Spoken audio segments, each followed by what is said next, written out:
Now let's come back to the comparison test, this time for the derivation. Intuitively speaking, the comparison test was easy to understand.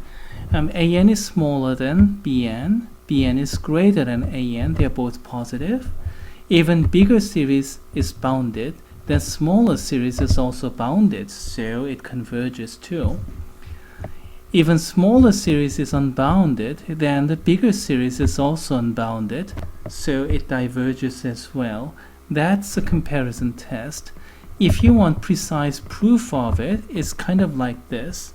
We have to look at the sequences of partial sums, and partial sums must increase because we keep adding positive numbers, you see? And same for BK, partial sums must increase. Now, let's consider the first case. When the bigger series is bounded, which means the partial sums, bigger partial sums BK is bounded, consequently it must converge to its supremum BK, the least upper bound. And that least upper bound will become an upper bound for all the AKs because this supremum of BK, or equivalently speaking, limit of BK, is greater than or equal to every AK. So AK is bounded, so it converges to its supremum, or the least upper bound, and that will be the limit.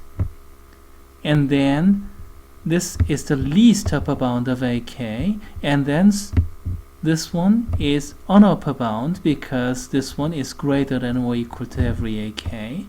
So limit of AK is less than or equal to limit of BK. Everything follows. Actually, this is a complete proof of that comparison test.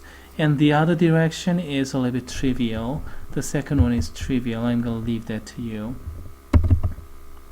Now let's move on to limit comparison test. This is a little bit trickier. And it's based upon something like this. AN over BN converges to L, so AN over BN is getting arbitrarily close to L when N gets sufficiently large. So what do you mean it gets arbitrarily close? We'll simply find out arbitrary bound L1 to L2 around L.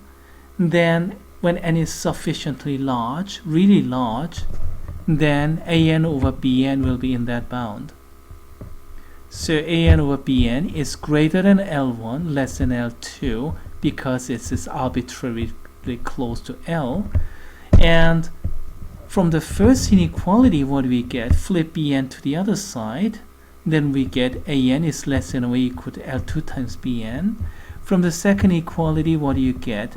Flip BN to the other side, we get BN is less than or equal to 1 over L1 times BN. As a matter of fact, excuse me, this one came from the second inequality, and that one came from the first inequality. Either way, we have AN is less than or equal to some positive constant times BN, and also BN is less than some positive constants times AN. As a matter of fact, this doesn't have to be less than or equal to, strictly less will be fine enough. And then let's apply the comparison test. So if BN converges, then because of this one, AN also converges. If BN diverges, then because of that, AN also diverges, and vice versa. If AN converges, then because of this, BN converges.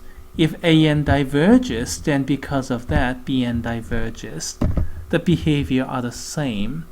And the reason we needed L was neither 0 nor infinity is because I could put L1 and L2. They are neither 0 nor infinity either way.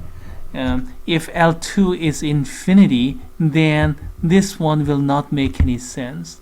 When L1 is 0, then this one will not make any sense. So we need that condition L is neither 0 nor infinity. When L is becoming 0 or infinity, then we have a little bit more general case. And boy, that's a bit too complicated. I'm going to leave that to interested students.